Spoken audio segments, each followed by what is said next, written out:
Once again, not doing anything else. We are just Beavin back for our third episode, second season of the podcast, fourth season of the league. We're recapping week two, previewing week three. We got power rankings, picks, and a couple more guests here on the best fantasy football podcast on YouTube. Andy, the Beav, JP back here with you. And fellas, before we get into recapping week two, JP, we had some hectic games across the National Football League this past week. Yeah, was rough even for the fantasy scope. A lot of teams either spiked high or underperformed. Me and Zippy big time underperformed. I think he put up like 130 and I put up 125. Drew put up like a buck 16. Luke scored 113. And then on the other spectrum, uh, Frankie, Ty, and even Matt all put up 150 plus. I think you did as well. Cam Boyer did. So, and I won my match only scoring 125. Luke won his only scoring 116. So, it was a very, you know, up and down week for fantasy this week. It's the beauty of the league. Beav, how we doing, man? No, we're hanging in there, man. Just going through some struggles right now, but we're gonna get through it. Love it. Love to hear it. Don't love the struggles, but love to hear it as we look into recapping our week two matches. Hard to believe we're already two games into this season. That seems pretty hard to grasp at this point, but just so much with what this league has had to offer across the 4 years. And JP, right off the rip, we're going to start with your matchup against Mr. Cameron Crook, and I'll give you the floor to recap out how you're 2-0. Yeah, Derrick Henry decided to take the game off pretty much. Even watching him run, it looked like he was giving half effort. I am genuinely worried about these three. Unfortunately, I thought this was going to be a strength of my team this year. I'm sure everyone by now has seen the clips of Brian Thomas Jr. It's atrocious. And even watching the game, I was calling it as it was happening. I don't understand. This guy just looks like he doesn't want to be involved. He looks like he doesn't Yeah. want to catch the ball. I don't know if it's because T-Law threw him a hospital ball in the preseason, which I think may be lingering in his head. I also saw he was playing through like a bad wrist injury, so I don't know if that had something to do with it. But it was ugly. Marv had two drops, which it's just disgusting to see. And then I don't know how the best player in football only has 6 targets. Brock Bowers played through an injury, and he looked injured. Pollard looks great. The touchdown production isn't there, but the yards on the ground and average, all that's looking really good. So I'm happy with that. And Daniel Jones will probably be getting the start this week. I can't Wow. deny what's happening anymore. Still happy I have Kyler. Kyler's a beast. 14 for some quarterbacks is a good week, like a solid week, and I'm okay with that. And then Mac Jones on the bench also might be a piece. I might start him and Kyler just because they're playing each other. Could be in for a high scoring matchup. But yeah, we really didn't deserve to win this week. Lucky I was playing Crook because his team sucks, so that was nice. But beyond that, it was a really bad showing by my team, and I'm saying it's because we wanted to keep the boys healthy. Yeah, Drew, what do we got here? Just on Cam's side, what do you think, boys? You think Quentin Johnson's back, or do we give him a couple more weeks? I need to see He's look more. good. He's look I good mean, He's though. looked good. he's looking good, man. I like it.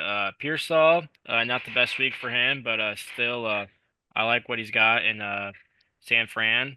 Uh, that Cleveland backfield for Cam will be interesting now with Judkins back. He looked good.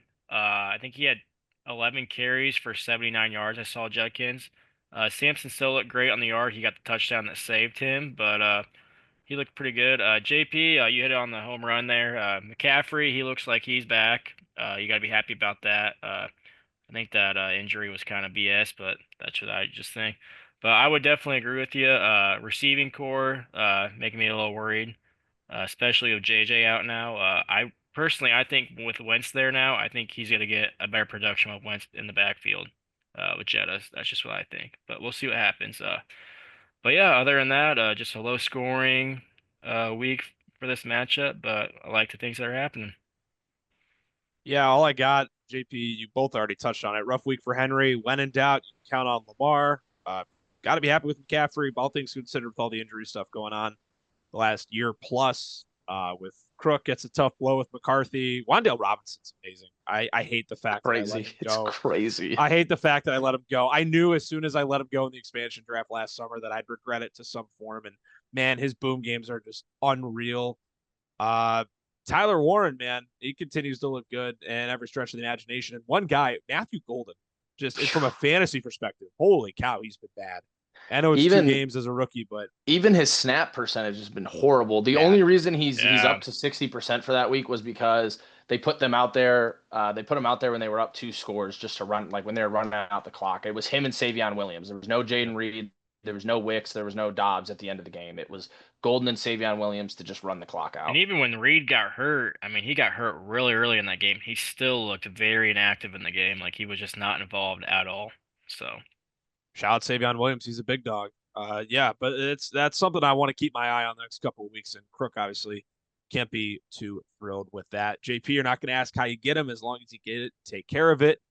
How about this? We got a 100+ point victory here. Ty taking down Wade. The result is what we expected, but Ty dropping 174. Maybe not so much. What I have on him, he's risen to the occasion so far this season. Ty's team has shown up and shown out early. Ertz out of the flex or the super flex. Was he flex or super flex? I think he's flex.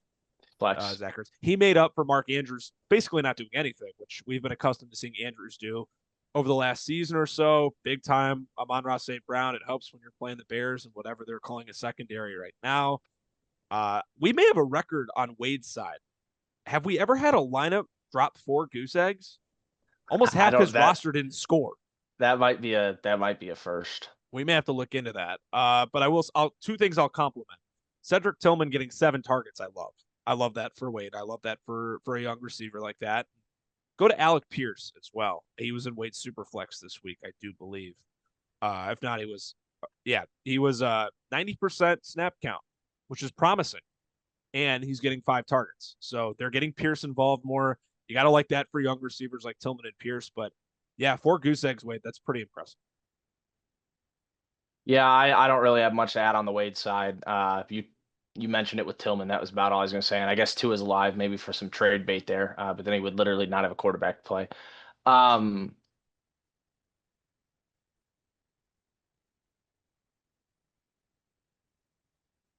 Sorry. I hear Matt Hendricks in the back, so you can leave that in. I literally don't care. But back to Ty's team. Yeah, St. Brown was a monster. Montgomery, that was a product of playing the Bears. Dobbins actually looked relatively good against Indy, which is kind of scary. And then, yeah, these 3 right here, he really didn't get much out of. I mean, 12.8 out of Myers is fine.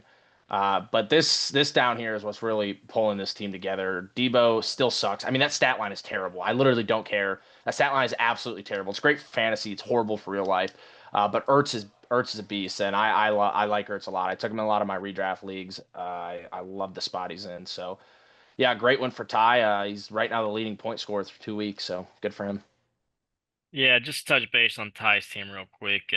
I just don't think Debo's going to have this production still. I mean, happy that he's getting these points from him, but I just do not see Debo getting 15 plus every week. I mean, he scored this week on a garbage time touchdown with literally I think a minute and 30 left. I think it is the game. Uh, Whatever, you got his touchdown. I mean, that's what happens in fantasy. But I don't really like Ertz at all either. I know JP's high on him, but I don't think he's going to put up this production either still. Maybe I'm wrong. I mean, I was wrong week 1. Obviously, I was wrong this week too, but a little touch base on Wade's side. Uh, I Najee Harris. I mean that backfield in Los Angeles. I mean, can we say? I mean, we'll touch base on it later, but could Najee Harris end up being the RB1 back there? I mean, they looked like they're scared they hand the ball off to Hampton. I mean, he only got 8 carries last night, and it was a little rough. I don't know. I think Harbaugh's just Yeah, trying to figure it out right now. It's understandable. The rookie yeah. I back mean, in his Hampton's second game. young.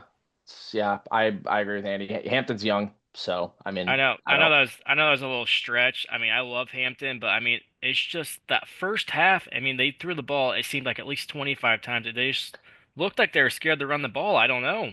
Well, I So think I think that's a I was gonna say I was gonna touch on the end of the game last night. So you could finish your thought, Chief. okay. Yeah, because I didn't watch past halftime. I went to bed. Okay, me neither. Oh, okay. I just know that it's about time they've abandoned the run and let Herbert throw the freaking football, dude. I agree. I'm so tired of all the if man stuff just because they don't use them right. Now they're letting them throw, and look at this. They're 2-0, and the offense has never looked better. So, But hey, I want to touch base on two of Wade's team real quick. Troy Franklin had a good week this week.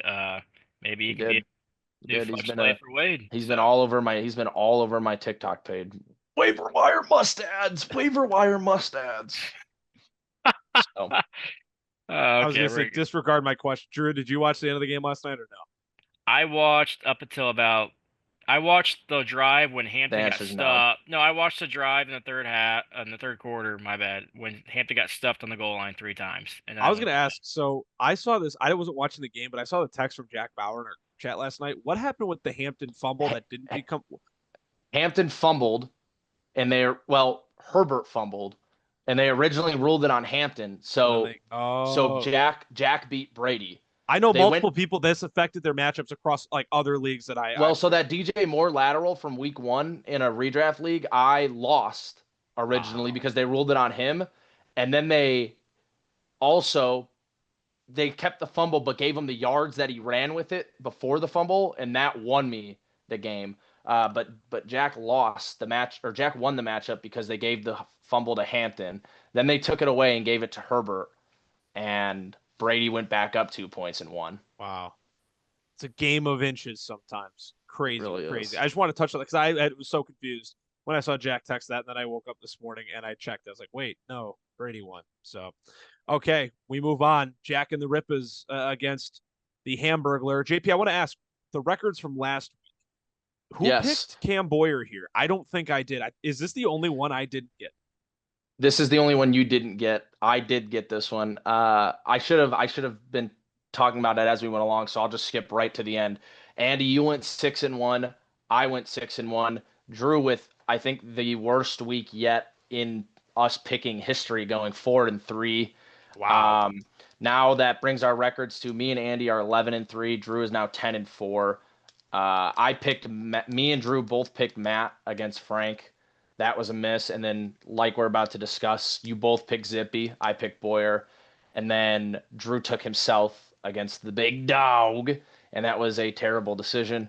So that is where we are at with the picks. Okay. I know we normally say that, but I was because I genuinely, when I'm doing my prep, I prep whether I picked this right or wrong. I guess I just could have gone back and watched the YouTube video. That was on me, but I was unsure. But anyways, guys, there's a lot to look at here. You mentioned at the top of the show, JP, so I'll let you start. A bit of a down week for Zippy after narrowly escaping week 1. Yeah, and he's got to be concerned now. Jaden Daniels injured, Brock Purdy injured long term. Uh, it might get a little rough here for Zippy, and I reflect that in my power rankings. Bucky Irving probably set the record for most broken tackles in a game last night. The Houston Texans, again, poverty franchise, might be worse than the Bears all time. An absolute disgrace to the NFL. Yeah, and then the real problem lies with AJ Brown and now Garrett Wilson. And Loveland is a conversation for off the pod on his own. But AJ Brown, I have him in 2 redraft leagues, and this has been the most frustrating thing ever. I mean, Jalen Hurts had 101 passing yards. I mean, I get they're winning games, so win them how you're gonna win them. But there's no, I'm gonna love to see how this holds up against the Rams this week, because if they're not scoring every single time, they're going to lose that game. That Rams offense is no freaking joke. We just saw it against Tennessee. It looked like Cam Ward was hanging around, and then one turnover, first play, fade to Devontae Adams touchdown. Another turnover, 2 plays, touchdown. That Rams offense is no joke, and if they're not going to get AJ Brown involved, he's going to diva his way out of there. And Vrabel's gonna pick up that phone so fast, and Drake May is gonna be giving him 10 targets a game out there, and Yeah. Stephon Diggs is gonna come back to relevancy. And there's a lot of issues right now with Zippy, and he put the curse on Frankie that he's never gonna win a championship. But I think the sacrifice was that Zippy can cast the curse, but he's also gonna have to pay for putting the curse on him. And I mentioned it when we were talking about this matchup last week, how I just loved all of Boyer's matchups, and I think Jared Goff was the QB1 this week. Jonathan Taylor in this new revamped Steichen offense with a quarterback who can actually play football looks unbelievable. That offense looks so good. Every single player, funny enough, besides the one who was being drafted that I thought was being overdrafted, Josh Downs has looked abysmal. He's been the worst player on that team. But Pittman, Taylor, Daniel Jones, Warren have all been very fantasy relevant. And then the other thing I was going to say was it's nice to see at least Jalen Waddle come alive a little bit. Even if you take away the touchdown, he finishes with 12 points there, I believe that is, or 11 points, which is still nice compared to what he's put up. But the tight ends are really, really a bad look. I'm hoping Wentz can bring something to life in that Minnesota offense. But great week for Boyer. I think he's if he doesn't want to blow it up, he's at least got something to work with to play into the playoffs. And my biggest takeaway from this is the injuries catching up to Zippy. I think this could be this. It's starting to snowball, and he might need to change his name to the IR. Yeah, I want to jump in here. You already touched on Goff and JT on the Cam side. Nice bounce back for Waddle. JSN, I continue to pound the drum for him. That guy is going to be very consistent no matter how you swing it this year.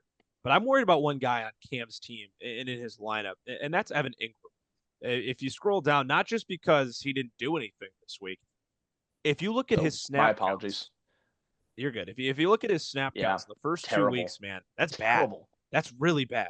I had to check this today when I was prepping the show.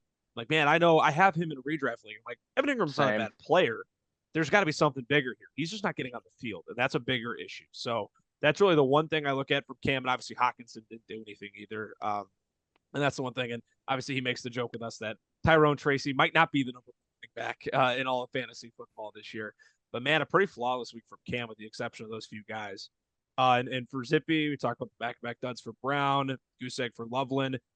Jake's got really good running backs. They ball out consistently week in and week out, not just with the injuries you touched on, JP. His team and how well he will do this year will solely depend on consistent wide receiver production.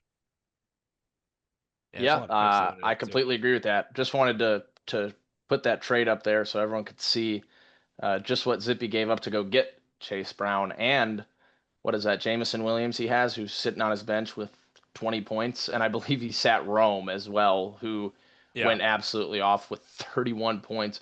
Even, I'm telling you, this Texas defense, the worst defense I've ever seen in my life, dude. 14 points for Rashad freaking White. They said this guy couldn't play running back, and now he's got 14 points. But I mean, you're exactly right. It's going to come down to these wide receivers, and now Garrett Wilson. Not that Fields was a quarterback to begin with, but we as Bears fans know that Fields pampers that wide receiver one, and Tyrod Taylor's a little more veteran, so he's going to spread the wealth a little bit more. And if AJ Brown and Hurts can't get connected here, this could be a really long season. 100%. Yeah. I don't really got much to say. Just that Cam had a good week. Just like you guys said, AJ Brown. It's time to hit the panic button on him. That Philly offense just is. I don't even know what to say about it. I'm a Jalen Hurts owner, and if he didn't have that touchdown with that push touch this week, he would have had 5 points. I think 6 or 5 points. I don't know. I'm just throwing it out there, but yeah. I mean, if we really think about it, the receiver core for a lot of our top teams, it's really coming down to that this year. I mean, a lot of these receivers in week 1 and week 2, they're having a bunch of stinkers, and I don't know what that's about. But for my team as well, which we'll get to later. I'm concerned as well, and but yeah, I mean that's all I got. The injuries are catching up to Jake, and Cam Boyer had a good week.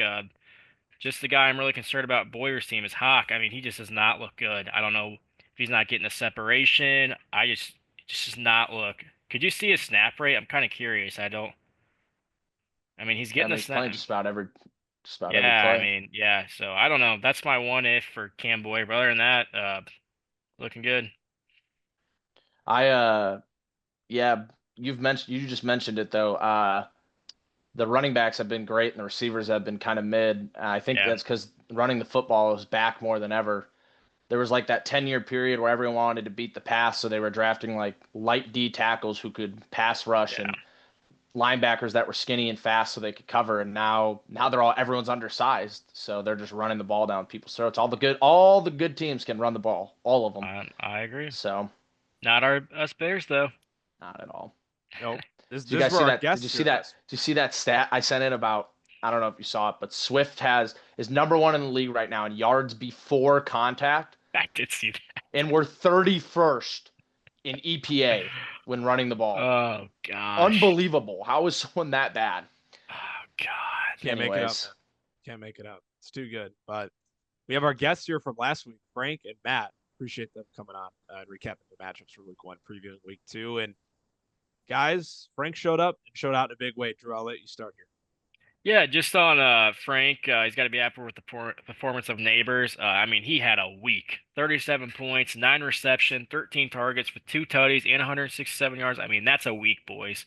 Jamar Gibbs, like I told you guys, he was gonna feast on that Bears offense or defense. Our front 7 is just awful. I don't know the run defense. I don't even know. It's not even worth explaining. It's just so bad.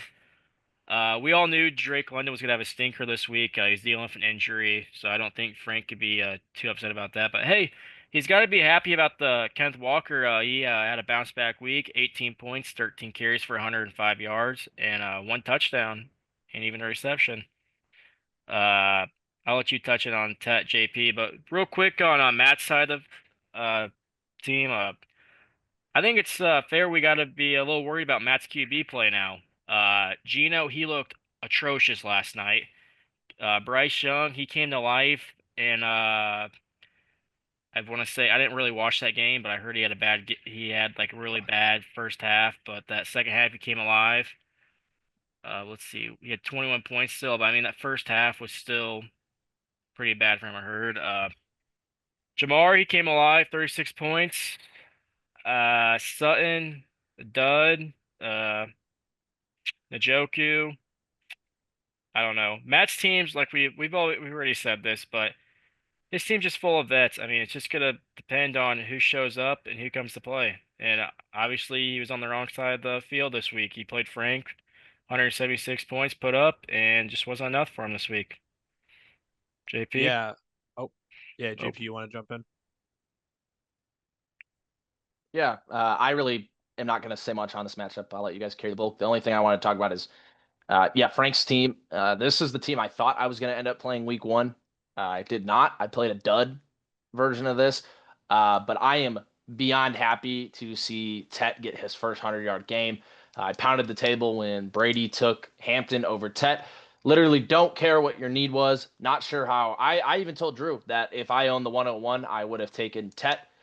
He looks better than Genty. I think that will continue to occur. And, quite frankly, if the Panthers bench Bryce Young again and Andy Dalton takes over, would not shock me at all if Tet were to finish the season inside the top 10. The guy's an absolute maniac. He is open even when he isn't. Some of the catches he makes contested is unbelievable, and he's not scared of contact across the middle of the field, which is, I think, what really makes him the most, like, such a dangerous threat. They're throwing him crossers across the middle of the field where Buda Baker is coming down and killing him, and he holds onto the ball like it's nothing. And all 4 of those missed opportunities, he had 6 catches on 10 targets, is because Bryce Young can't see over the line of scrimmage, and so he sails a pass over the 6'5" Tet. So how is that possible? Not sure. Great news for Frankie, though. Tet looks great. Not as good as Amon-Ra. And also, Frankie, I can't believe you traded Patrick Mahomes for Cam Ward. And what was the other one? Caleb Johnson? Because that was absolutely freaking terrible. No, So, it was Jaden Higgins. whatever. Even worse. Even worse. One more thing to bounce on. I want to hear your thoughts on this. Are you boys worried about Mike Evans yet? Never. I'm never No, ever dude, worried about Mike Evans. it was Guy's had AJ 1,000 Terrell. receiving yards It was for like AJ 10 years Terrell week straight. 1, and now it's Derek's. It was Derek Stingley last Derek night. Stingley Literally put on every a play. great performance. But Yeah. I just want to hear your thoughts. He's Not got worried. The guy's a Hall of Famer. He's a definition of consistent. Like he's I gonna said, have he's gonna have another rough 2 weeks. He's got Sauce this week, and he's got Well, Sauce has been terrible. I don't think Sauce is that good. Sauce has been really bad. I still think he's good. I mean, I'm still giving him the benefit of the doubt, but he's looked terrible. So yeah, I'm not worried. see. I just want to hear your guys' thoughts. Yeah, I'll wrap this out real quick. I called it last week. Frank, in recent history, has not really done much in week 1, and then week 2 he shows up and his team plays pissed off, and that's what happened this week. Only really tough showing in the lineup this week for Frank was Drake London, so that's got to be a convincing sign. And yeah, Matt drops to 2-0, man. That's definitely something to look at moving forward for him and seeing what the short-term future of his team looks like. And you can't have performances like that from Geno Smith and Cortland Sutton. I mean, that just simply can't happen. So that's all I got. Oh, the one more thing scrolling down that I noticed. It's officially Fannin season in Cleveland. They should ship off Njoku to someone who wants to get the big behemoth involved because Fannin is already a top 10 tight end in the league. Thank you. Yeah, hey, I'm happy I traded Njoku when I did. And Brenton Strange didn't make the lineup this week, but we're looking into the future. This is our last one. We're going to recap before our guests come on here this afternoon. Drew, I'll let you start as the 40-point loser here in our matchup. I deadass got nothing to say. This is just a terrible performance. I mean, my bunch of stinkers from me, running backs, Genty with, I mean, I'm gonna say it. I mean, he had one good hole yesterday. I mean, one good hole in that game. It was the first. It was like the first handoff he had. He had 11 yards on the carry. Other than that, he had zero holes when he had the ball handed to him. I mean, zero. I mean, zero. I'm not gonna get more into that, but I mean, I hope it gets better. I don't know. I'm just still believing that Pete Carroll loves running the ball and feeding his running backs, but that wasn't the case last night. CD had 20 points this week, but I'm officially hitting the panic button on my receivers. CJ Stroud has literally 1.5 seconds to throw the ball. I mean, JP said earlier, that team is atrocious. I mean, just bad. I mean, he's got zero time to throw the ball, and I was like, in our chat, I was like giving him crap, like, oh, this guy sucks. But I mean, he physically has zero time to throw the ball. I will like to say too, Jalen Warren will be making his first appearance this week on the Stuff the Beavers lineup. He's earned his spot, and Travion Henderson will be getting the bench. He'll be hitting the bench. And there might be a Kyle Pitts actually starting this week over Swift. I haven't decided on that one yet. You said Kyle Pitts has been starting every week. Yeah. Well, he might be starting this week. It's a coin flip. I got convinced to start him this week, but I didn't. But that's all I got. Yeah, I'll grab it from here then. I'm pumped, man. This was awesome, especially considering Joe Burrow got hurt and we're going to be without him for a while. I mean, we played pretty well last week without him too, which I mean that is a concern. Him being down is a concern. But like I said, I mean we contributed, we competed last week without him, and I looked at Jake Browning, his hit by the handcuff. Thank you Wade for I don't even remember what did I trade for him? Was it Bub Means? Yeah, Yep. thank you. That was a steal. I appreciate that. That was done a couple weeks before we got going here. And obviously Russ was incredible too. I mean, I'm not going to really rely on 30 points from Russell Wilson every week, but we'll find ways to make do without Burrow. It sucks, but I'm pumped that this team showed up, man. A-Chain and Nakua, they do what big time players do for your team. They showed out. They did what they needed to do. And Keenan Allen, I'm very happy I stayed patient through his free agent process and I held on to him because man, that guy could be a real game changer for this team this year. Obviously, we don't know what the long term future is with this being a dynasty league, but I'm super pumped with what we got out of him. And shout out Jake Ferguson, man, 12 targets. That was a shootout of a game. There was no defense being played, but I'm not going to complain there at all. And I would repeat the AJ Brown complaints with Devonta Smith, but I mean Philly's just not throwing the football, so it's not really his fault. That's all I got. But yeah, 1-1 should be 2-0 if I had my head on straight week one. But I like what I'm seeing from my group, man. I was worried about what would happen following the championship appearance last year, changing up some spots on the team, but it looks like this is going to be a group that tries to compete every week, and I can appreciate that. Yeah, I this was absolutely a dominating win. Drew, you should have taken Tedero McMillan over Ashton Genty. The rookie running backs look absolutely terrible. McLaurin, I know he has 9 targets, but some of those throws are terrible. I'll be interested to see if Mariota ends up playing this week, how that looks. Ridley just looks slow this year. Not too confident what's going on with him. Andy, absolutely dominating win. You hope that Russell Wilson, can get you 16 plus every week now. Browning, if you take away the rushing touchdown, really played like absolute dog crap, even fantasy. 3 picks is just despicable. But the rest of your team really showed up, especially Keenan Allen, Ferguson. I am extremely worried about Brees Hall though, I am too. I'm happy without Fields, and I'm not sure he just didn't look that good without Fields on the other side to open up the running lanes. So that I know the game script didn't help him much, but he just didn't look good. Even I mean 10 carries, 29 yards, he's averaging 2.9 yards carries. didn't look very good. So. All righty, that'll wrap things up. We still got two more games to recap, and we'll get to those right now with our guests here this week. Brady and Dade is coming your way next here at the Just Beavin podcast. We have made it to the guest portion of our show once again. We had Frank and Matt on last week. This week, we get Dade and Brady prior to their week 3 matchup. Fellas, how are we doing? Dade, we'll start with you. Congratulating you on winning your first matchup since November of 2023 in week 1, following a winless season last year. How are we doing, my friend? I'm good, man. It was a long, year plus 18 months of no wins, something like that. It was a long road, and nearly got a second one this week. Might have to put Penix on the list that a certain member in this league makes, but yeah, it was a long 18 months. Glad to get a win. I'm doing good. Love to hear it. Brady, how about you, my man? Second year in this league, and you're off to a hot start as well. Yeah, good hot start, but it's good to be back on the pod with you boys. And we got Drew, who's on the pod, but it looks like he's out at the beach here as we've shifted segments here on our show. We told these guys before we hit the record button, we're recapping each of their week 2 matchups, and then we'll get into the matchup they have in week 3. That's why they're on. They're playing each other this upcoming week. So without further ado, we'll dive right in. We've already recapped 5 of our week 2 matchups, and it was a pretty exciting week across the league, all things considered. And we will start off with Brady, your matchup, and we'll mention it throughout the pod. Omarion Hampton not getting ruled with a fumble at the end of that game last night, Monday night against the Raiders. The reason why you are 2-0 and you beat Jack. Just your thoughts and takeaways from your second matchup of the season. Yeah, coming into the matchup, I didn't think I would have to worry about Jack. He kind of failed at tanking this week, but luckily they ruled that Hampton didn't have the fumble, so had a narrow victory this week.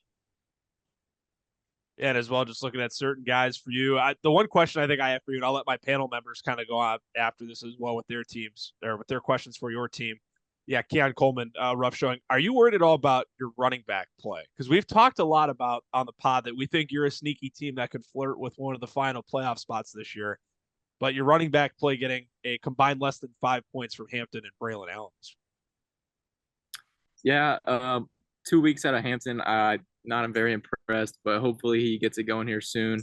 I just traded my RB2, as we'll probably get into later. So I'm looking for another running back, but as of right now, I saw you circled Keon Coleman. I think it was just a more of a game script thing there, so not too worried. JP, you got anything? Yeah, I'm a little disappointed after last week's episode. I talked about you for 40 of the hour and a half. I talked about you for a long time, and then the next day you blew it up, trading Fields and ETN, and now you have this pile of dog shit in front of us. So that's a little disappointing. I do have to ask though, how does it feel knowing that you absolutely fleeced Drew? And now own Tucker Kraft, a rare time when Drew gets fleeced in this league. As much as I wanted to put it off, he then also traded Hubbard, so the deal is dead. He does have All-Pro and future Hall of Famer Johnny Munt out of this, though, and I mean, you do have Tucker Kraft, but just kind of want to get your thoughts on what you've seen out of Kraft through 2 weeks here and how it feels knowing that you trade rape Drew. Yeah, it was hard to give up Johnny Munt after that one touchdown he had last year. But I remember Tucker Kraft being on Drew's taxi squad, and he didn't want to get rid of him. But I ended up talking, and I'm happy with the results. Yeah. All right. And then there was one more question I had. Oh, yes. Do you have any regrets about taking Hampton over Tet 2 weeks into the season? Are you throwing in the towel and admitting you should have taken Tet? I mean, it's easy to say that I should have taken Tet right now, but I don't think I'll be competing anytime soon. So hopefully Hampton can turn it on. Also, with Rashawn Slater being out the entirety of the year, that probably affects it as well. Yeah. No. Drew? Points. No, I got you guys all hit on a home run there for Brady. He's Rashee Rice coming back, I think week 6, right? Is that right? You gotta be pretty happy about him getting him back on your team. Other than that, you guys hit it on with just his running back plays in jeopardy. So without Hampton, the RB2 spot's kind of shaky with just Braylon Allen there. So Yeah. And looking at Jack's side, JP, do we got anything else really to look at with him? I know obviously Drake May, I mean, his team's named after him after all. That's really the building block and the foundation of his group. But just for Jack, obviously a guy who's not trying to win, showing up with, avoiding disaster this week and looking at DeAndre Hopkins finding pay dirt again. And I will say one guy before I give it to you, JP, that you and I think both really like this guy. We talked about a lot in our draft recaps. Torrey Horton out in Seattle. If that guy can get more looks, I think not only is he just a good receiver in general in football, but in the fantasy realm as too, he could be very valuable. Yeah, I loved Horton out of college. I had him a little lower in my board due to the injury that he sustained in that last year. I did have a sleeper grade on him, though. I thought he was going to be a lot better than where he's being drafted at and mocked, and that's proving true. And I think by the end of the year, I think we could see him replicating what DK Metcalf was doing there. Honestly, I really do. But yeah, I mean, Drake May look good, and that's really all Jack should care about right now. The rest is, and I guess Josh Downs is all right too. But yeah, good things for Jack from Drake May, because it's really the only piece that gets any playing time that matters here. So yeah, I just wanted on Jack's side, I just want to touch base on DeAndre Hopkins has another good week. I know he didn't have a lot of receptions, but he found the end zone again, so that benefited Jack. And you know what? I can't lie, the Saints offense doesn't look too bad with Rattler out there. DeAndre Hopkins is the wide receiver 26, and he only has 4 targets all year. Just let that sink in. He has 4 targets, and he's the wide receiver 26. That is pretty crazy. But that Saints offense, boys, doesn't look too bad, actually. I thought it'd be a lot worse. I mean, they put up 21 against a good San Fran team, and, they keep fighting. I got to give it to them. What do you guys think? I still think they Yeah, suck. I also still think they suck. I think Kellen Moore is really good at his job. That's what I think it is. I don't disagree, but I just like to fight from the boys. I think there's potential there. I think we talked about this in our offseason shows as well. Like, there's a reason why that job was the last one out there, the head coaching gig, and like he took it because it's one of those. If you're a first time head coach, right, you don't always get your first choice. You just want to get your foot in the door, and you get one of these 32 jobs. Like Mike McCarthy and other experienced coaches really weren't chomping at the bit to join in New Orleans. So anything else we got here, fellas, before we move on to Dade's matchup? Brady, just one question for you real quick. Do you see Jackson Dart starting a game this year?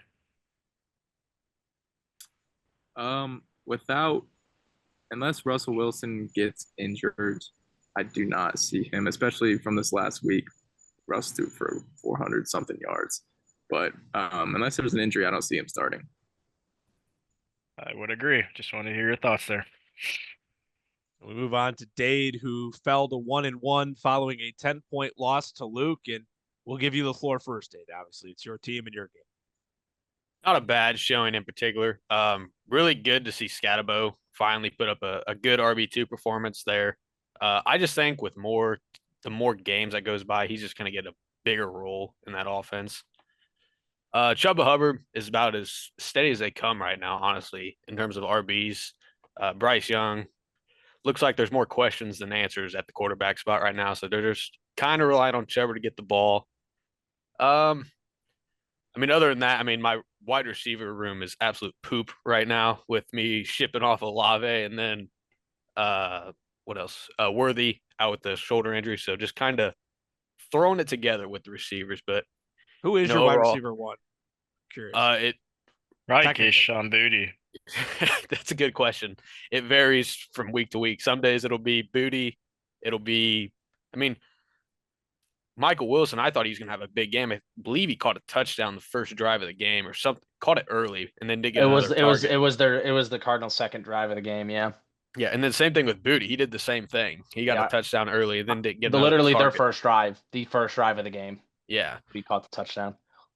And then Penix, I mean, just kind of let me down this week. He had a good week last week, but I don't understand. I mean, you got a generational talent on that offense with Kyle Pitts and you can't throw him a touchdown. It just doesn't make any sense. But, it is what it is. I would have loved to have had this one, but we move. Yeah, I'll Fellas, jump right in. thoughts on that panel? Any loss for Dade is a win for me. So Yeah. I have zero issues with how this game played out. I do have to say though, Dade, even though you don't own your first, which if you want it, it's always available. yeah. So just let me know. The JP tax will be in play for that one. But if you do, in fact, if you don't want it, I am curious if you're at, like, I guess not selling, but how do you view these guys like Hubbard or Kelsey? Are you telling the league right now that you're open to moving these key pieces that could push someone like Andy into a contender spot, or if that makes sense what I'm asking? Yeah. What are you trying to say about me, JP? I'm saying that you could use Chuba Hubbard. I mean, Kelsey for sure. He doesn't fit the timeline at all. This could be his last year. Chuba is still relatively young, so I'm just kind of. I mean, if I get an offer for him, I would definitely ship him. But I mean, like I said, he's pretty steady right now, and having at least one stable running back is good for my team. I'm in a weird spot where like, obviously, probably not going to win, but I'm also not trying to lose. So just trying to wake up every Sunday and hope for a miracle, and almost had one here.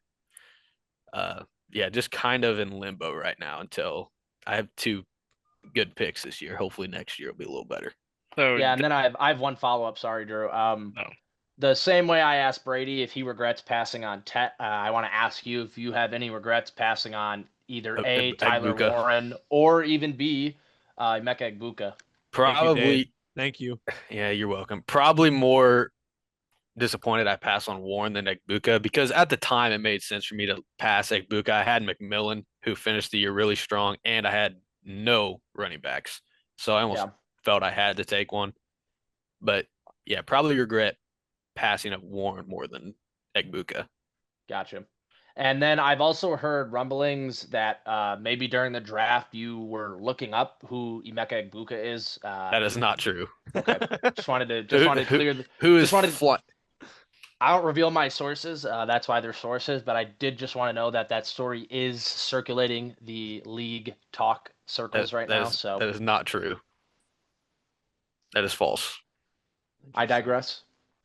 Yeah, I only got really one question for you, Dade. Long-term outlook on I know we mentioned Worthy's hurt, you got some injuries, but other than that, man, like just the long-term outlook on your receiver room, like I mean, having to start guys like Trey Tucker and Olamide Zaccheaus is not ideal. Just in general, your thoughts on that specific unit on your team. Well, Worthy getting hurt sucks. I thought he would at least, be a steady, maybe not a wide receiver 1, but give me wide receiver like 2 output. And then having 2 firsts this year, obviously that'll have to be addressed. But I did just trade Olave for a first, which is, in my opinion, it's good value. But when you're in my position, if you can get Olave, he's one hit away from, maybe his career being over. So if I could still get him for a first, I was going to take that, even though it does hurt my team now. So just that was a good basically move for you. That was very good, man. Basically just, whoever's matchups I like week to week, throwing them out there and hoping for the best from the receivers right now. It's looking bleak. Hoping for a 50-yarder. Yeah. Something like that. Okay. Drew, what do you got? No, yeah, I just got one question for you, Data. So what did you end up getting for doing Fat Panda? Like, what did you end up getting for that? Because I know I traded you. Originally, I traded Hurts and Worthy for a 101, but what did you end up for Fat Panda? It would have been. I ended up getting Hurts, Worthy, and I don't remember. I have to go look. But basically, like, I had to do Fat Panda to keep Jalen Hurts because I gave up 101. Yes. Okay, so I don't think anyone remembers the particulars about the trade. We'd have to go back and look at it. No, yeah, because there was 2 trades like within 30 minutes. No, I know. I was just because obviously there's been a lot of moves. I was just genuinely curious, like what you actually got for I forgot what you trade for Hurts, and that doesn't matter. I was just kind of curious if you remembered or not, but No, I don't.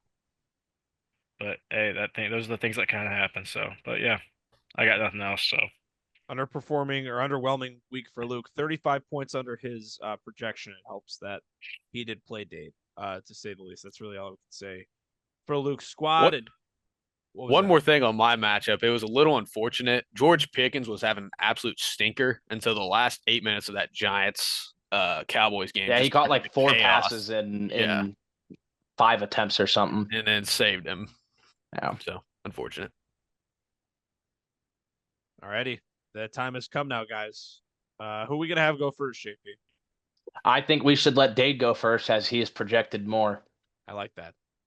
Week 3, backseat in Ipe, Datington.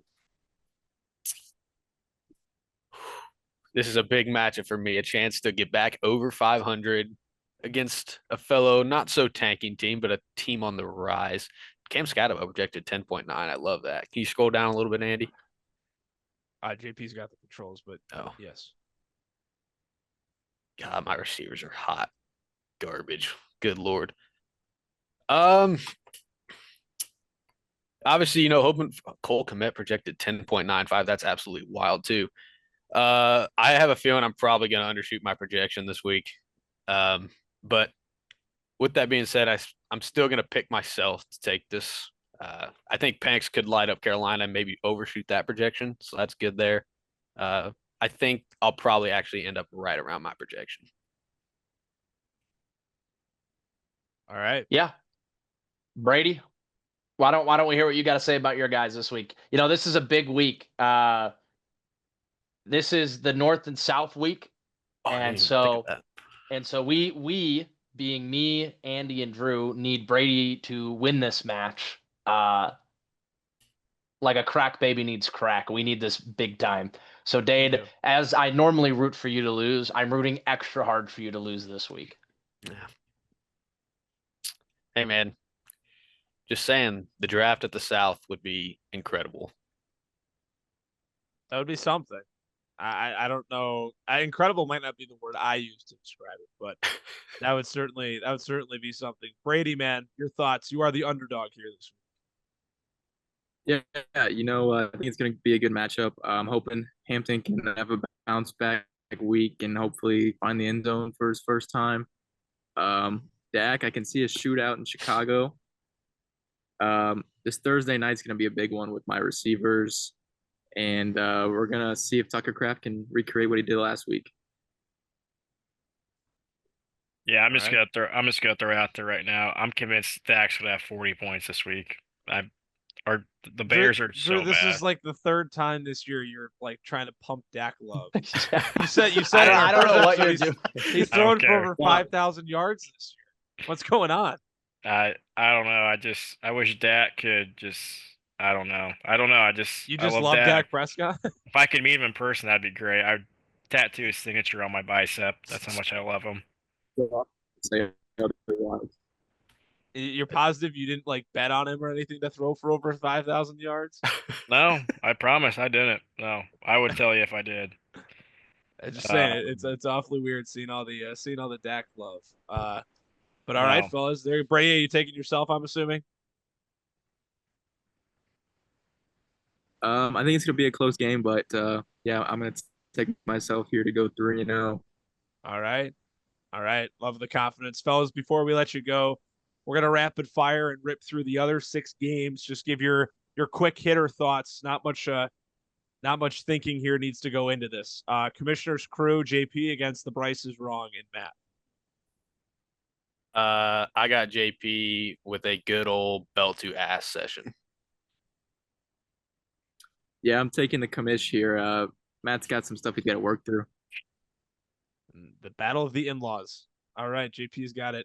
2-0 on our guest pickers. Cam, Jack, and the Rookers against myself, the Big Dogs. 50-50 right now. 50-50. Wow.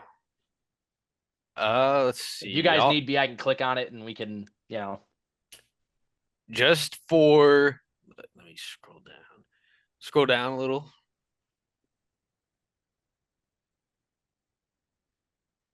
Juwan Johnson.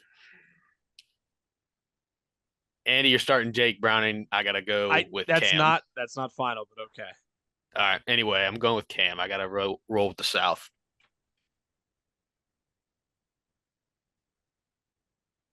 For the year, I'm taking Dogs. Big dogs. Taking the big dogs. I love it. I feel like this Big is just all dog. going to be North versus South picks here. Yeah, I mean, we'll see. Super flex will be interesting. We'll see what we go there. Beav and Luke. I didn't realize that was the matchup this week. I love that though. The stuff the Beaver and Hundley's Hicks. Why is Luke projected so low? Did he got empty spots in his lineup? Fields is hurt. Oh, that's right. I'll roll with Beaver on this one. Yeah, I think Drew's gonna have a bounce back week, and not sure if Luke's gonna start Tyrod Taylor. Yeah, Luke 2-0. So we both got the Beav. All right. Well, obviously you guys did your matchup already. Typhoons against Mr. Crook and the Golden Shower. I don't think I'm gonna assume I know what you guys are going with here, but it's never safe to assume in life. So your picks. Yeah, I'm gonna go with Ty. This won't be close. Shout out Ty, man. He's actually got a good squad now. Yeah. Not too much love for Ty, but enough love for Ty. Yeah, I think Ty's gonna move to 3-0, especially because Cam lost his only quarterback. So wow, we really have some matchups of the century here to close this thing out. We got Nuz, LLC, and Zippy against May Needs Beers. It is wild how this ended up being the matchup for North South. If Zippy would just make the playoffs, it would have. Yeah. Yeah, I'm going to Zippy here. This one doesn't need a whole lot of explanation. yeah, not much to say on that one. I'm taking Nuz. Pretty positive. Then the next one is pretty similar. 91% for SEAL Team Knicks against our good friend in Mr. Worthington. I mean, do we even need you guys to say your pick? Yeah, I got Wade. Frank's still on my bad side for obvious reasons. I'm just rolling with Wade here. No, in reality, I'm going with Frank. It'll be a blowout. All right. Yeah, Love it. SEAL Team Knicks. All right, love it. JP, did we get a record count on Matt Frank last week? Matt went 5-2. He picked himself and he lost, and then they both picked Beav, and so Frankie went 6-1, and that was Frank's only miss. Thanks, fellas. Appreciate Sorry, it. Frank. You can blame Terry McLaurin. Appreciate it. Well, speaking of appreciation, Dade, Brady, we appreciate you guys hopping on and joining us here this week on the show. We'll return to preview the rest of these matchups on the other side of this break. Dade, Brady, thanks so much for joining us here on the pod this week. It's now up to us to preview the rest of week 3 before we get on to our power rankings and our picks for the week. I know when we had Dade and Brady on, guys, we started off by letting them kind of preview their matchup, but we also will give our thoughts on their matchup this week as well. And let's just dive right in. Beav, I'll start with you here. Your initial thoughts and what is a closely projected matchup between our two guests this week. Yeah, I know it's North and South battle this week. Big week for everyone. It'll be very interesting if some of the bottom teams this week make some big trades to surprise some people, but you never know with this league. It could get crazy or it could be a dead week. You never know. That's why I love this league, Looking at these teams, I'm just I don't know. This matchup is just crazy. I love Dak. Our defense boys on our Bears team.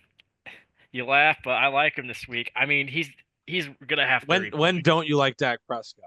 I know Yeah, you make fun of me all you want, but I mean, our secondary is so bad. I mean, Goff just had 33 points. There's no way. Oh, I can't talk. There's no reason why Dak shouldn't have 30 points this week. He's better than Goff. Obviously, Goff has better weapons, but I mean, he's got CD, he's got Pickens, he's got Jake Ferguson. I mean, those are some good weapons. And I'm gonna be honest, they're gonna torch the Bears secondary again. So, and I think Jordan Love's gonna have a weird week against the Browns. I mean, that's a sneaky defense. I'm gonna take Brady to start 3-0 this, and take him to win this week. I'm gonna take Brady. I really am. And I think Hampton does find the end zone this week. I really do. I think Denver's going to have a really weird season, and I don't think they're going to be that good this year.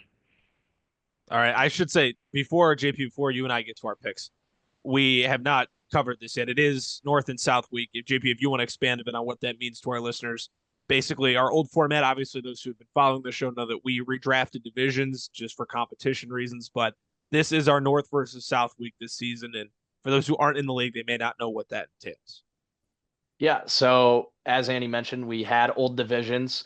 We separated by people's geographic alignment throughout the country, as I get to say now, because Jack and Kale are both located in Texas. Now we have Wade, who's in Indiana, so I guess I could narrow it down to the Midwest, but Jack is still in Texas. So, anyways, we to not lose our roots are going to have every single week 3 of every single season will remember those old divisions, and we will do the North versus the South, in which the 1 seed from the old North will play the 1 seed from the old South all the way down, and the old division that wins the majority of those games will get to host and decide on where the draft is going to be Memorial Day weekend. And this is our first time ever doing it. I'm excited for it. I think the league is excited for it too, and I think it's really going to be a something that keeps even the bad teams with something to play for every single year. So really excited for it.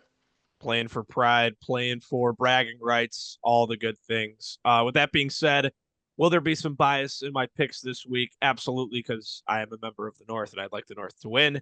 I do realistically think that's tough with Dade. He is projected to win, but my North bias is going to kick in here. I'll take Brady. I think, like Brady said, it comes down to his Thursday night matchups and if Hampton can do anything. But I also think Dade goes under his projection, so I am also going to take Brady. All right. We're counting on Ipe to go 3-0 and just shout out Brady for all that he has been able to do. Quick transition here. The Commissioner's crew against the Bryce is wrong. JP, it's your matchup, so I'll let you go first. Yeah, going against the brother-in-law this weekend, and I gotta be honest, I am not worried at all. I'm so confident. I'm flirting with the idea of letting him set my lineup, and I'm still Wow. confident that he would beat himself. Um, Let's shout out the league, the best yeah, TV exactly. show That's of all exactly time. what I'm referencing, and so I'm confident in the boys this week. I think Jordan Mason is going to have a welcome to the league type of game. Now, I know he's 26, but he's been a perennial backup, and I really think we're looking at 2 touchdowns and 80 yards on the ground. Harold Fannin is already the greatest tight end I've probably ever witnessed, besides Brock Bowers. So I just happen to own both of them. But all that said and done, no, Matt's got a good team, and I expect a good fight this week. Jamar Chase going against a weak Minnesota secondary. The only thing saving me is that Browning sucks. And then Josh Jacobs against Cleveland should be a tough out. I'm hoping that the touchdown streak comes to an end, but I'm obviously taking myself to win this. Go North. Yeah, I'm going to go with JP as well. I do have to take a South team here every once in a while. And honestly, looking at this matchup going in, I'm like, man, we talked about it in our NFL picks and how we've talked about Pick'em. Another thing that we do separate from Dynasty. It's like something's got to give at some point, right? Someone's got to break. A guy can't fall 0-3. But this is just a tough slate of the schedule for Matt to begin this season. This is not the first 3 opponents he'd like to run into. But I think it's not going to be a product of what he didn't do, right? I mean, last week he put up 140 against Frank, and if he played a handful of other teams in this league, he would have won. I think this is the same case. It's going to be a shootout. It'll be high scoring between you two guys. JP, I just don't see another week where you put up 120. I think the bounce back is inevitable, and that's why I have you. Yeah, I'm going to take JP, but Yak, I disagree with you. I don't even think it's going to be a high scoring matchup. I don't like any of Matt's matchups at all this week. I think JP is going to blow him out by about 30 points, 40. I don't even think it's going to be close. I'm going to be completely honest. Love to hear that. I'm going to say the commission's never going to complain. With that, is this considered? I mean, I know we had Dade and Brady on, but would you consider this the match for the week, JP? I would say this is probably the matchup of the week. This Yeah. is like big noon kickoff, but game day is going to Brady and Dade, but you get big noon kickoff. Hey, we'll take it. Me and Boyer, man, it's gonna be a slugfest. We're both projected 150. I know we talked about it with Dade and Brady. If you scroll down on my side, I still have to decide what I'm doing in the super flex. Obviously, not having Joe Burrow, I have to decide Browning or Wilson. It will be one of those two guys. Just got to pick which one. Right now, Browning's projected more points. That's why he's in there to make it look 50-50. But that is something I have to sit down to figure out whether I trust Browning on the road after he looked pretty bad last week, or if I want Russell Wilson in prime time against KC. Other than that, man, I mean, the guys have been clicking. They've been playing good football. Like I said, it's consistent high scoring. I would like Hollywood Brown to bounce back and look a little bit stronger. I was disappointed in his week 2 performance. I mean, it's going to look a little different on like week 1 when you receive 16 targets in that offense, but looking for something out of him. And I'm excited to see what Emeka Egbuka could do, continuing to grow in his 3rd game in the NFL. Everyone knows the drill by now. I picked myself. So obviously I'll take myself to win this week. Yeah, Yak, I'm just gonna hop in. Obviously, no bias here, but I'm also gonna take you. But I think it's safe to say that you might want to hit the panic button if Devontae Smith doesn't have a good week this week. He's going Can't you make against. the same argument though for AJ Brown? I don't know if this is an Eagle receiver. I said that problem. about AJ Brown. I don't think it's an Eagle. I don't think it's a Yeah. weapons problem. I think it's a OC and Jalen Hurts problem. That's fair. I'm just saying for fantasy Sorry, wise. didn't mean to I cut you know. off. No, you're good. I'm just saying it's a little. Anyways, hey, for the people out there watching, Cal Raleigh just hit his 56th home run. But anyways, we're back to the show. Yeah, I'm gonna take Yak here. Yeah, I'm just gonna take Yak here. I think he's gonna win. I think it's gonna be a close one. I think it's gonna come down to the wire. Um, but yeah, I don't really have much to say here. I hate both of your teams' matchups. I literally don't know who to pick here. The only thing that is giving me any inclination into anything is that I like where was it? I like Keenan and Egbuka against working on the second receiver or the second corners for both Denver and New York. And then on the opposite side of the spectrum, I love JSN against New Orleans, and I love where's the other one? Jonathan Taylor against Tennessee. Uh, I really want to pick Andy here for the North, but some of those matchups worry me. Although I've picked against Andy and it let me down, and so for that reason, I'm sticking with Andy because he righted my ship last week, and I'm just gonna ride the hot hand here. Andy, I'm hoping you don't start Jake Browning. That's all I'm gonna say. I really hope you don't start him. It's a front office thing. We'll talk it over. We'll figure it out and we'll see. We'll see what's best for business, guys. I mean, I feel bad. This is gonna look super biased that we're not taking a single team from the South. But something's got to cave in here. I'll actually no, Beav, it's your matchup. I'll let you start. No, I'll go first. Go ahead. Go ahead. Okay, yeah. I mean, all I was gonna say is a really disappointing performance from Luke last week. 35 points under his projection. Both of your quarterbacks getting hurt at some point doesn't help. Fields looked terrible when he was healthy, and Allen going down. That's not ideal either. What's the deal with the super flexes? Is Fields going to play this week? He's questionable. I don't. Okay. I don't know, man. It's for Luke. He's too dependent on, obviously Allen and other guys. And if certain guys don't show up for him, the depth and the other parts of consistency aren't there. And for the Beef, once again, coming off a down week, I expect him to bounce back. And once the projections just show, Drew's got a deeper roster. So yeah, this trade that we had with Brady, who was one of our guests on the show today. The projections speak for themselves. I'm going to take Drew. Yeah, I'm echoing everything that Andy just said. While I have little faith in Drew's rookies, CeeDee Lamb is probably going to torch us. Nico Collins probably going to go nuts, and I actually think Mariota playing will benefit McLaurin because Debo for some reason is getting the offense ran through him, and I think Mariota is Daniels really not going to play? There's something wrong with he got hurt. I don't know. Right? Yeah. When he got sacked on like that last play against Green Bay. So I just don't know if they're gonna. I don't know if they're gonna risk playing him. There's no reason to. Interesting. Yeah, I don't know. But I'll make it quick. I could definitely see my team for how bad my team's been playing. I could see my team going under projection, but I'm gonna give Jalen Warren a chance. I'm gonna have him start this week. I'm gonna bench Henderson. Uh, I don't know. There's so many question marks with my flexes. DeAndre Swift. Uh, my Bears bias gets to me every week, but I don't know with him, dude. He actually sucks. Like he's so bad. Um, The only reason I like him for fantasy is because he does catch passes. Ridley, like JP mentioned in the preview, he just looks so slow out there. He's going against Indy. Their defense has looked a lot better than last year, but I don't know. And then with Jalen Hurts, man, if he plays like last week, I'm probably gonna lose this week. I'm just gonna keep it a buck 50. If he plays like last week, I'm probably gonna lose. So the only thing that's on my side is that Luke is starting Jake Tungees in his flex and Chig Akawaka. That's what we're gonna go with. Akawaka. Everyone get a good laugh at that. I think Okonkwo would be the correct pronunciation. If I think that's right. Okonkwo. Oh, Conquo, yeah. Okay. Whatever. What did Not you say, Drew? Akawaka. I don't know. It just sounded funny. All right. You got anything here, JP?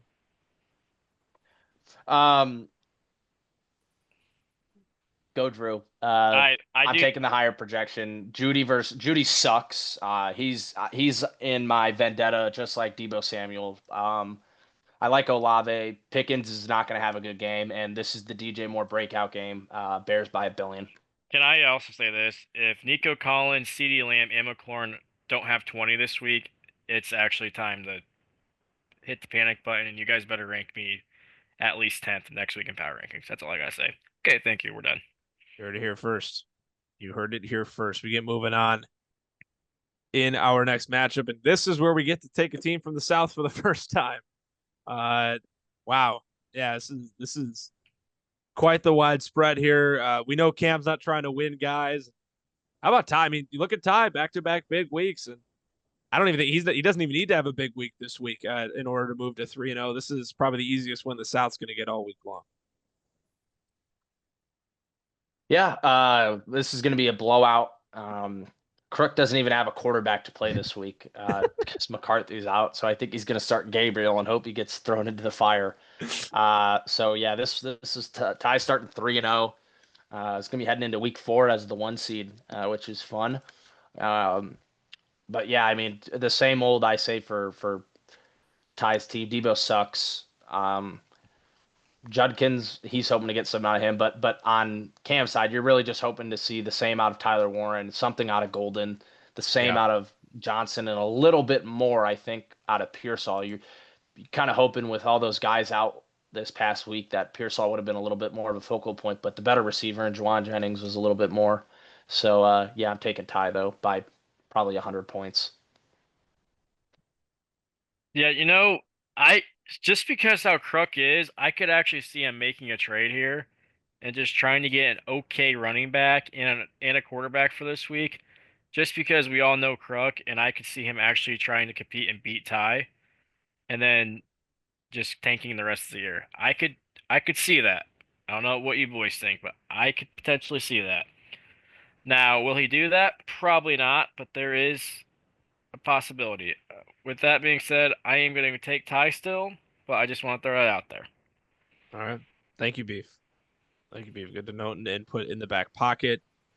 As we look to our last two, guys, this is going to be pretty boring for our. I think we're all going to be in agreement this entire week, so the needle's not going to move. Jack almost came out with a win last week, and he did not want to win. But this week, for Zippy, a down week last week. We'll see what happens with Jade Daniels. We said this in the recaps with Jake, guys. His running back play is always going to be great. That 3-headed monster of Barkley, Irving, and Cook will always play. It's just about how his receivers show up. But similar to what we said with Ty, luckily he doesn't need to have a big week because it was playing. Point echoes here for Zippy as well, and I think I can speak for all of us when I say that we're going to pick Jake. But I am intrigued with Jack's running backs, JPA, if you want to expand. We got Chris Brooks and Ollie Gordon. Yeah, Jack has been a top-tier tanker this year. He's asked me to roster check him every week.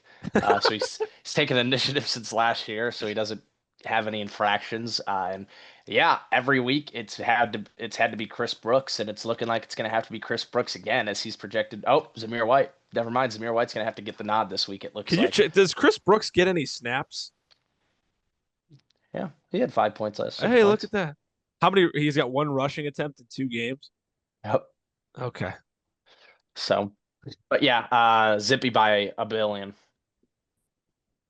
I can't wait to get these guys on my. No offense to these boys, I love all you boys, but when can I get these guys on my schedule? I've gone through Yeah, I had Zippy, Drew, and now Boyer. Who makes the schedule? This is insane. Yeah, Matt's had Drew week 1, Frank week 2, me week 3. Yeah, I'm with Hendricks here. This is insane. Like, what is going? I'm happy I won a game. I should be 2-0, but I haven't had a bye week either yet, so yeah, my team needs it. Yeah, speaking of bye week, we have one here. Frank's also going to move to 2-1, and hey, man, I mean, we're biased obviously because we're North, but North versus South, guy, it's looking good. We'll see what happens. There's a couple of matchups that'll teeter it, but yeah, I was just about to say that we're starting the week up 2-1 here, so it's our lead to blow at this point. I really think the final score is gonna be 4-3. All we need to do is go 2-2. I think Drew, is a lock. I think Drew's gonna beat Luke. I think that's a lock. I wouldn't be shocked if me and Andy lose, and then we're relying on Brady here on Monday night, or whoever. That'd be great. Our guest, whatever Lions those two have going. Yeah, so that's part of the reason why we had them on the show. So. If I don't win this week, I might not be on the show next week, guys. So I don't know where I'll be. You heard that, guys. The applications are live now. Yeah. Fill them out at Drew will be at that beach. Beaverfest.com. He'll be at that beach behind him. Forever. I'm already having a good margarita. He will be in the garage. I'll be taking a trip to the garage. Oh, goodness gracious. Okay. Without further ado, we'll kick it to our power rankings before we wrap up the show with our picks here on the Just Beavin podcast. It's now time for the power rankings segment of our show here this week. A lot of movement in the middle, but the top and the bottom remain the same. JP, I'll kick it to you. This is your concoction here and running through the spreadsheets and getting able to match up our rankings every single week. Yep. As you mentioned, there's pretty much nothing. This is probably the shortest power rankings we ever had. There's absolutely nothing going on up top. I did drop Zippy 1 spot to 3. I just think the injuries are starting to catch up. I didn't feel right putting him at 2, especially with Frank putting up how much he just put up. So I felt there was a need to switch that there. Drew, you had Frank at 4 after a 180-point performance. So why don't you talk about that? Yeah, I put Ty above him. I just want to give him his praise. Ty's been having 2 good back-to-back weeks. He leads our league in scoring, so I just want to give him some praise. Yeah, understandable. I had Ty at 4. Andy also had Ty at 4. We were pretty in a lot of agreement there. But Ty jumping up 3 whole spots from number 7 to number 4. Andy kind of touched on it in our recap. Ty's just been putting up numbers. Team's been consistent. He's outperformed at least my expectations. I'm sure your guys' expectations as well. Andy, the biggest riser of the week. Andy, give yourself some praise here. I know you covered most of it in the preview and the recap anyways, but give yourself some praise here. Let the folks know how it feels to be moving up into the top 5. Yeah, man, it feels good. I mean, like I said in the recap, this group, we didn't really know, and understandably so, myself and my 2 peers here, was just there are a lot of question marks coming into the year, trading Alvin Kamara and not knowing, if some veterans would repeat their performances from a season ago. As the running joke is in my league, my guys always get hurt, so health's always put into question too. But yeah, I mean, my guys have risen to the occasion. I take full blame for not winning week 1. It's just not having awareness to start the right guys. That's a managerial mistake, and I'm vowing to correct that moving forward. But we've been consistent too. 146 points in week 1, 150 plus in week 2. It's not always about, the wins and losses matter a ton, but it's about how consistent can you be. If you're consistently putting up high numbers, the wins will follow. They're going to come your way. So I think it's good on this group that they showed up again this week, ready to roll. And this is exactly where we belong. I know Drew had his whole thing earlier in the year of we have our top 4, top 5, middle tier, and then our bottom 5. I hope my group really tries to change the narrative and pushes us toward that top tier, because I'm not saying we're world beaters. I'm not saying we're going to win a title, but I definitely think we can contend and we can have some fun. So I'm happy that my peers agreed with me here to move myself up 4 spots. It's a pretty big jump from week to week. Yeah, well said. I agree with you. If your team puts up the points, you're going to win. And Andy, we're actually going to stick with you here. Me and Drew in agreement. Cam Boyer at 6. Andy, you're a little low on Cam Boyer. Even with him rising up 2 spots to number 6 from number 8, you leave him at number 8. This middle group was really I joke that I have been in the middle group. I guess myself, I knew where I want to put myself, but between Cam, Beavin, Luke, and Matt, even, it was it was hard to rank this crop of guys here. It was to mix and match, and I know I ranked Matt a bit higher than you guys did. More or less with Boyer, I don't know. I didn't want to drop Beeve any lower, and I know Matt's team can be really really good, and I chalked up week one as just a pure dud performance. We each have probably one or two of them a year, and that's what I'm going to say. It was one of Matt's, so that's why I kept him that high, and I just couldn't drop Drew lower than 7. That would have been a mighty fall on my end. So for me, just keeping Boyer at 8 made sense. It's a real toss up though in that group for me. It was hard. I mean, clearly you see the movement on the right hand side of your screen. That's where it all happened. But this 3 in particular was the hardest to kind of mix and match. Yeah. Now we're getting into the 3 who fell. Beeve, not believing in yourself at all, giving yourself the lowest rank. A dramatic move down to number 8 there, ranking yourself. What do you got to say about that? Just teams not fighting, man. I about put myself at 10. I'm not even joking. I about put Brady above me. That's how down I am on my team right now.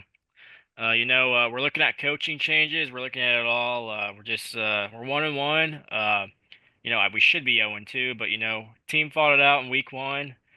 I still have belief in my boys, but my receiving core is really, really worrying me. But yeah, I'm actually props to you guys. I thought you guys were gonna have me lower, and you guys should have. But that's just me. Thank you guys for having me at the middleman this week. But that's all I got. Yeah, I honestly debated flipping you and Luke and even Matt. I honestly debated dropping you as low as 9. But your team is just so star-studded. It was hard to see you any lower than that. I am very very worried about the rookies though. I'm very worried about Henderson. Stevenson averaged 5 yards a carry. Was in the game for a majority of it. Genty, I just watched the week 1 game. I rewatched it in class today. Against the Patriots, and his vision is starting to become a problem. He tries to dance a little too much in the backfield, and there's like 4 plays in both games where he gets tackled behind the line of scrimmage dancing, and it's ugly to watch. Luke dropping 2 spots from number 6 to number 8. I think we can all agree on that one. It was just a bad week for Luke, so he couldn't keep him as high. We put him high last week. I know I put him all the way up at number 5, but we as a group had him at number 6. But you scored 116 points, and your roster's already kind of teetering in the middle there. It's kind of hard to put you any higher or leave you where you were at rather. And then, yeah, Andy, you touched on Matt being down at number 9. For the complete opposite reasons of you, I'm just skeptical of the spike dud weeks. They worry me a lot. And truthfully, he would have won a lot of matchups this week. Yeah. But just tough matchup going up against Frank. And then, yeah, 10, 11, 12, 13, 14. Like we mentioned in episode 1, I don't think those 5 teams are ever going to move. Unless one of them makes a drastic trade, I don't see any movement. Dade and Brady play each other this week, as we talked about in the preview. So that honestly could shake this up, move them up a spot, down a spot. But I know that Brady's in active trade negotiations right now to acquire a running back. And so if that move finalizes and Brady does acquire a running back here, I think we can firmly place Brady above Dade. But the rest... No, my bad. I was just saying, do you guys actually think Crux team's worse than Dade's? Yeah, Dade just beat him. Yes. By like 15 week 1. Oh, I didn't even see it. Dade's more consistent. I keep saying that word, but it really is just about being consistent when looking, especially in a power ranking format. Also, it's who's hot, but consistency for me is a huge factor as well. That's on me. It's on me.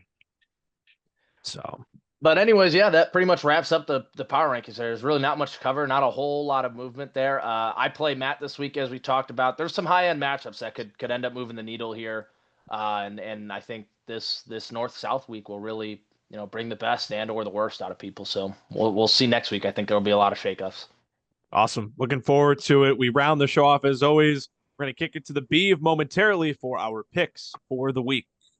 Wrapping out the show like we've been doing all season now to this point, a fun little segment, our picks of the week. Before we give our picks and before I give it to Drew, JP, how did we do last? Terrible. We went 0-3. All right. We are now all 1-1, and as a group, we are 3-3. Andy had the Cowboys minus 5.5. They went to overtime and kicked a game-winning field goal. It really didn't even look like they were going to win the game for a time there. Luckily, they have Brandon Aubrey, who might be the greatest kicker in the history of football.